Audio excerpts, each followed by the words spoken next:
President Biden travels to Pennsylvania later today to discuss a new proposal aimed at reducing crime and violence in the U.S. His trip to the swing state comes roughly 2 months ahead of November's midterm elections. The president's $37 billion Safer America plan seeks to strengthen crime prevention as well as build community policing and relations. It also looks to expand law enforcement and implement gun laws at the federal level. Joining us now is CBS News senior White House and political correspondent Ed O'Keefe. Ed, great to see you. President Biden signing the most sweeping gun violence bill in decades into law earlier this year. Tell us, Ed, why is he announcing a new proposal aimed at combating crime and violence now? Right. So this is actually a speech he was supposed to give last month, and it had to be rescheduled when he tested positive for COVID-19. But it's among the issues that this White House is eager to discuss on the campaign trail this season, and that is not only gun control and suggestions and proposals to stiffen gun control, but also the broader concerns that Americans have about crime right now. I mean, there's certainly examples of gun-related crimes, especially in big cities across the country.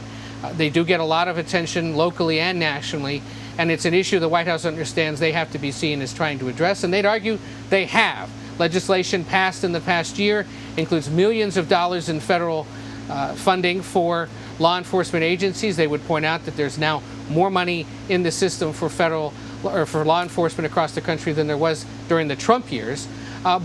And because of that, then it signals again that this president stands apart from the far left flank of his party, and now they would argue from the far right flank of the Republican Party, who's been calling to either defund the police or defund the FBI. And so there is that'll be part of what he talks about today. That's essentially there's more money for police officers. They need more money in order to fight these crimes. But the broader, perhaps bigger issue that he's going to address is renewing his call yet again to pass a new federal ban on assault weapons. He will point out, as he has before, that he was one of the lead sponsors of doing so back in the 1990s when it was first enacted, had pushed for it when he was still in the Senate when it expired during the Bush administration, but that he wants to see it again. They will point out, and this is true, that a majority of Americans in polling support doing so, despite the gun lobby and despite the fact that as Congress is currently comprised, there's not enough support, at least not in the Senate, to make it happen. But he's keeping up the fight. Okay, so Ed, also today's visit to Pennsylvania is the first of 3 over the next week. What's the significance of the president visiting this state so much in the coming days? Well, and he's made more than a dozen trips to Pennsylvania over the course of his presidency. He is from neighboring Delaware. They used to call him the 3rd senator from Pennsylvania. He was born in Scranton. It is the place he likes to go most to talk about broader national political issues because he believes he understands that state and that it does a good job reflecting the rest of the country. Again, because of the speech being rescheduled, today's event at least is sort of coincidental.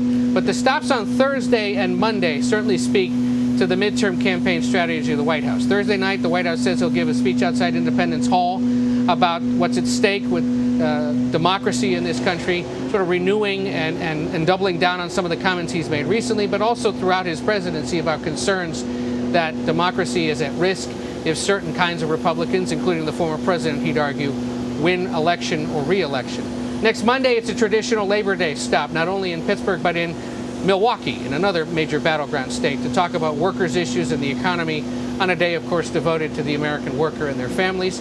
And then next week, there'll be another stop in Ohio as well. What do all these states have in common? Big, pretty obvious, double-digit electoral college for the taking in 2024, but also this year among about a half dozen states, a little more than that, that have competitive and expensive gubernatorial and U.S. Senate contests. For sure. Yeah, absolutely. For sure. All right, Ed, thank you.